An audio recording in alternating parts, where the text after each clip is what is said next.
হৈছে আমাৰ সংখ্যালঘু মুছলমান। আজিৰ তাৰিখত গোসাইগাঁৱৰ পাৰাপাৰাত আজিৰ তাৰিখতো আমাৰ মাইনৰিটি মানুহ ৰিফিউজি কেম্পত আছে। আজি চিৰাঙত আজিৰ তাৰিখতো আমাৰ সংখ্যালঘু মুছলমান আজিৰ তাৰিখতো আমাৰ ৰিফিউজি কেম্পত আছে। বাক্সা নলকে খাগৰাবাৰী আজিৰ তাৰিখত আমাৰ সংখ্যালঘু মুছলমান ৰিফিউজি কেম্পত আছে। গতিকে আমি প্ৰত্যেকটো সংগ্ৰামৰ পিছত আমাৰ আমি ধৈৰ্যশীল মানুহ। গতিকে আপোনালোকে এই বিটিআইডি অঞ্চলতে বহুতবাৰ অন্যায় অবিচাৰ অত্যাচাৰ কৰিলে। আকৌ যদি আপোনালোকে ভাবিছে যে সংখ্যালঘু মানুহখিনিক আপোনালোকে ইভিকশ্যন কৰিব, তেতিয়াহ'লে আপোনালোকে মূৰ্খৰ সৰ্গত বসবাস কৰি আছে। আজি আপোনালোকৰ আগত ক'ব খুজিছো, আজি ৫,০০০তকৈ অধিক জনতাক লৈ আজি ইয়াত সমবেত হৈছো। আমি আগন্তুক লক্ষ্য হৈছে ১,০০,০০০ জনতাক লৈ আমি কোকৰাঝাৰৰ মাজমজিয়াত প্ৰয়োজনত আমি গণতান্ত্ৰিক আন্দোলনৰ কাৰ্যসূচী লওঁ। শ্ৰদ্ধেয় ৰাইজ, ভাৰতবৰ্ষখনৰ এখন সংবিধান আছে। উয়াৰ ইণ্ডিয়ান কনষ্টিটিউশ্যনত প্ৰিয়ম্বলত লিখা আছে যে India is sovereign, socialist, secular, democratic republic and it's secure to all its citizens. Bharatvarsha এখন সাৰ্বভৌম সমাজবাদী ধৰ্মনিৰপেক্ষ আৰু গণতান্ত্ৰিক গণৰাজ্য।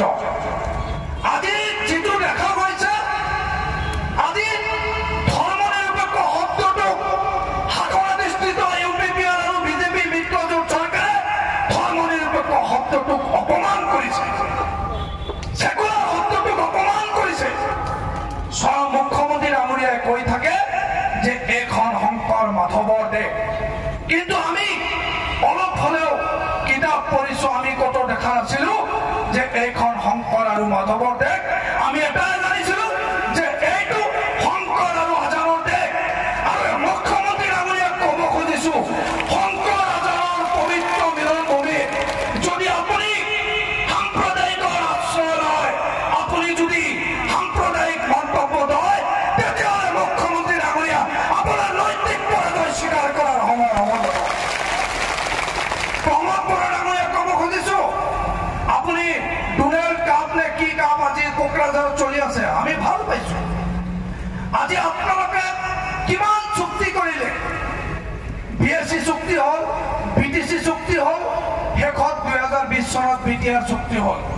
BTC চুক্তি স্পষ্টকৈ লিখা আছিল, those who came before 2003 they will entitled to get the land rights।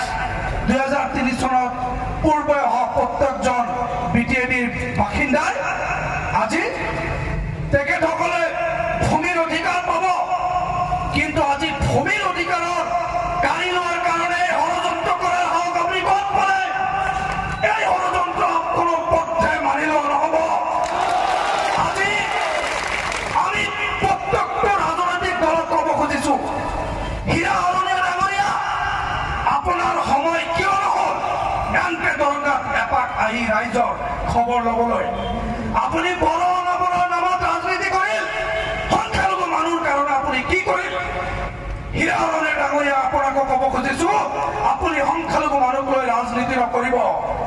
Hagrama Mohilary ডাঙৰীয়াক ক'ব খুজিছো, আপুনি শীত-তাপ নিয়ন্ত্ৰিত কোঠাত বহি আছে, আপুনি নিশ্চয় গম পাইছে যে তামোলপুৰত এনকে দৰংগা 210 ঘৰ পৰিয়ালক ইভিকশ্যনৰ নটিচ দিছে।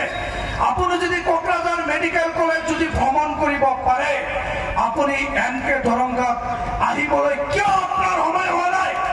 নে আপুনি এই সংখ্যালঘু মানুহখিনিক লৈ হাগ্ৰামা মহিলাৰী ডাঙৰীয়া, আপুনি 17 বছৰ সংখ্যালঘু মানুহখিনিক ইউজ কৰিলে নেকি? আমাৰ আপোনালৈ প্ৰশ্ন।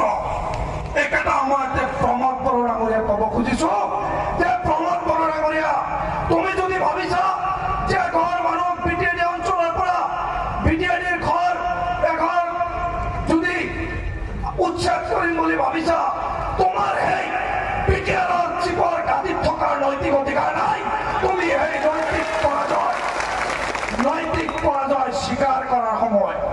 শ্ৰদ্ধেয় ৰাইজ, আমি বিটিআইডি অঞ্চলৰ দ্বিতীয় বৃহৎ জনগোষ্ঠী হিচাপে আমি এটাই বিচাৰো, শান্তি। শান্তিৰ নামত আপোনালোকে চুক্তি কৰি আপোনালোকে প্ৰত্যেকটা জনগোষ্ঠীক